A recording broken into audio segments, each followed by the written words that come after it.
Yeah, now this is a story in the Telegraph, which is painful to read, and whichever side of the debate you're on.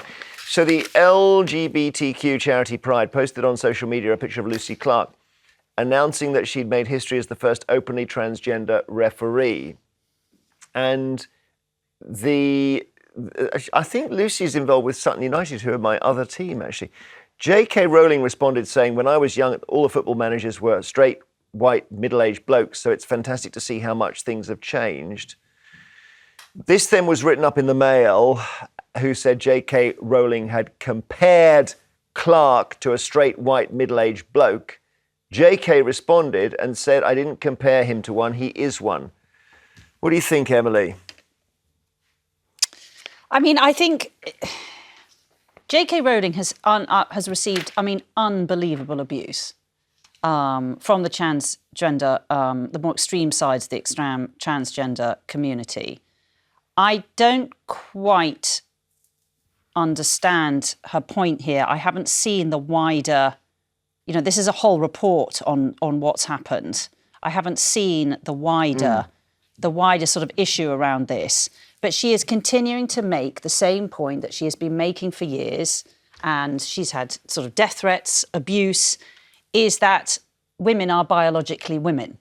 And I think she is trying to make the point here again. That's not with me. She's not trying to make it. She's being offensive and intentionally harmful on purpose. There's so many ways to convey the point that she's trying to make. And when you get to this point of communicating the lives of trans people in this way, you then open them up for ridicule. There's absolutely no reason for her to pile in on this particular topic. It may be unnecessary for her to go there is an absolutely no reason. It's not even anything to do with what she knows. We've had the trans community say that women don't biologically exist. They have been unbelievably aggressive. They have called any woman who calls this out TERFs. She has received death threats. I'm sorry, you can't say that J.K. Rowling has to, be incredibly nice all the time.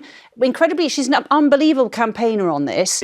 We've just had It's not campaigning, though. It's not campaigning. Campaigning is based on the actual facts. This is ridicule. Talk across each other. Just to be clear, this is ridicule. This isn't campaigning. Campaigning is about taking the issue and sharing what the actual benefits are to biologically women and saying, this is what I believe is true. What she's now doing is just going and finding any reference point of trans people living their lives and ridiculing them. That's a completely different thing. On a point of fact, because I want to make, if Lucy's watching this, I just want to make sure I get this right, because I should know this, because it's Sutton. She was the world's first openly transgender referee. Mm-hmm. The point is, the Post said she's made history by becoming the first trans manager in the top 5 divisions of English women's football. And that's her role at Sutton United. I just want to, because I go and watch Sutton quite a bit. So, anyway, regardless of that, the issue here surely is J.K. Rowling might be right, but don't pile in on one individual like this, because it's really hurtful.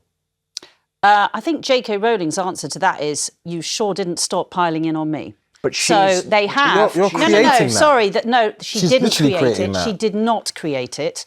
Listen, if you're worried about your welfare, if you're worried, this is important. Let Emily finish. If you worry about your own welfare, what you don't do is go around antagonising the issue in an unsensitive way. If you want to make a point, make a point. I let you come in now. I'm going to let Emily come in. But Marvin, are you denying that there are elements of the trans community, very extreme elements of the trans community, who have gone around and have bullied people, harassed people, had them chased out of their jobs, call them TERFs? Why are people sticking up for a woman being a woman? Why have they got to sit there and be incredibly gentle and nice when they are receiving unbelievable abuse? She hasn't been asking for this. She felt she had to take up the fight. You completely ignore my point. But the fact is, there's extremism in every single identity, whether it's Christianity, there's extremism everywhere. But the whole point is, you don't make that the central issue about the lives that they're actually harming through this type of rhetoric. Let me it's just disgusting.